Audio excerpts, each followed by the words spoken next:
everybody, how you doing? Right, so I'm going to get the next part of my journey up now, which is called Help Me. So if you've just followed now, then watch the video that I posted last night and then carry on from there. So at the end of the video last night I was explaining how I just started gambling and I was winning and things were going well. So you're moving on probably, to give you an idea, a timeline, probably about 5-6 months. And this is when I felt it started going really downhill. I started losing constantly, but my mindset had changed to where I thought, I'm good at this, like I'm good at gambling. My luck will turn again, I'll win, which then led me to borrow money. If you don't understand like why I would do that, I was borrowing £100 because I had nothing, but I thought I'll win £300, which is something that I was doing. So then I've gave £100 back to the person I borrowed it from, and then I've got 200 left. If you can like relate to that at all, it might sound madness to you, and to be honest, it is. You shouldn't ever be borrowing money to gamble. That's just something I'll like draw a line under right now. If you're borrowing money to gamble, it's not a good sign. But so I was losing, and the number of days that I was spending in the bookies and the casino, etc., was increasing. The biggest part for me though, when I look back, is when I started to lie about it.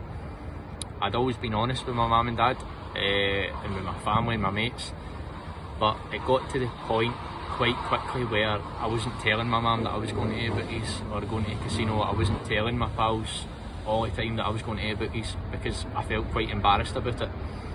And I always feel like if you need to lie about something, regardless of what it is, there's a reason you're lying. It might be guilt, it might be embarrassment. For me it was a bit of both. It was a bit of I was worried. I knew that things were getting a wee bit out of hand. I knew that I was feeling too kind of anxious when I wasn't gambling, and I knew I was too high when I was gambling. So the reason that I've called this chapter Help Me is because then my problem was small. I didn't have any debt, and I should have just went and said to my mum and my dad and my family or somebody, listen, I'm a wee bit worried about this gambling, it's getting a wee bit out of hand. And I can guarantee you, I know what would have happened. My mum would have just whipped me right into shape with her men. She would have took me down to the doctors. Probably wouldn't have wanted to go, but she'd have took me down. I'd have got a wee bit of help for it, and it would have been sorted before I turned 19. But I didn't do that. I didn't ask for any help at all. And what ended up happening was all the kind of consequences that led from that.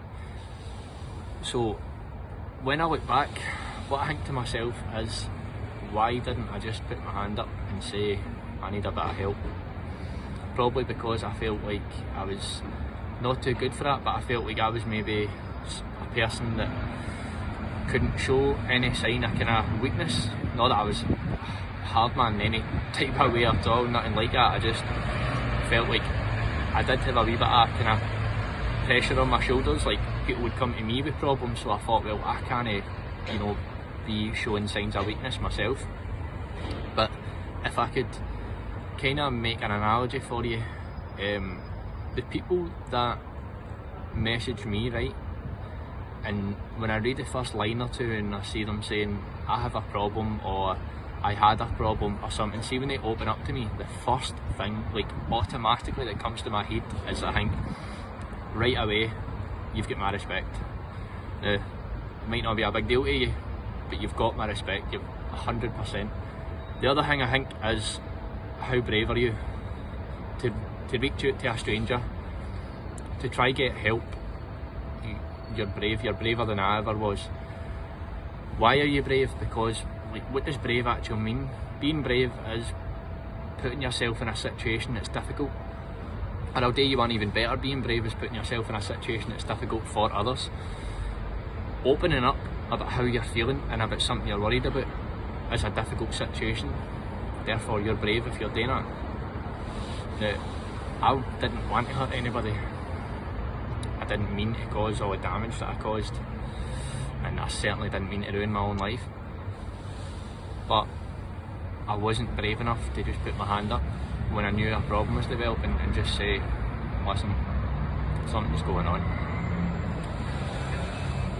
If you're young and you feel like you've got any of the signs, if you look back in any of my posts, in fact don't even look back, just message me and I'll speak to you directly. If you feel like you've got a wee worry that something's getting out of hand, don't be worried to talk about it. Like, there's so many guys messaging me and I can't like tell you that I'm going to fix your problem, but what I can definitely say is that I'll point you in the right direction, or I'll listen, or I'll give you advice.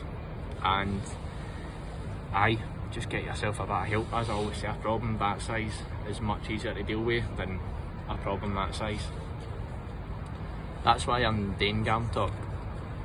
I know I've explained it a couple of times, but if I can get the opportunity to go in and speak to people young and to try stop a problem before it develops, then I just think that's a better method than, and listen, see like Gamblers Anonymous and GamCare, I'm never going to knock them.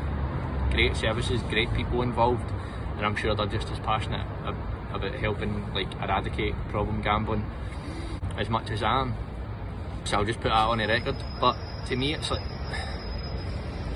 helping somebody that's already developed a problem is like sending a rescue boat out for somebody that's drowning. Or you could get somebody that's on the edge and not on the water yet, drag them in, teach them, help them. And that's what I'm trying to do. So things were getting out of hand quickly. I didn't ask for help, and that's when I just fell right off a cliff. The reason I call that the most important chapter is because it is, in the sense that you should just ask for help. It doesn't need to be me. Ask your doctor. Ask your doctor whether you talk to me or not. Talk to your mum and dad, talk to your partner, your loved ones.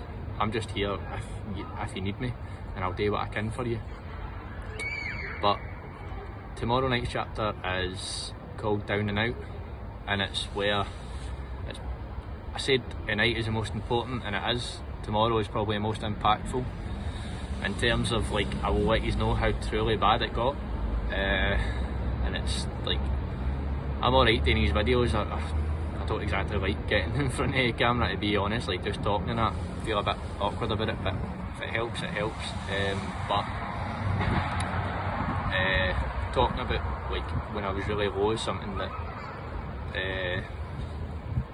it's still quite hard today.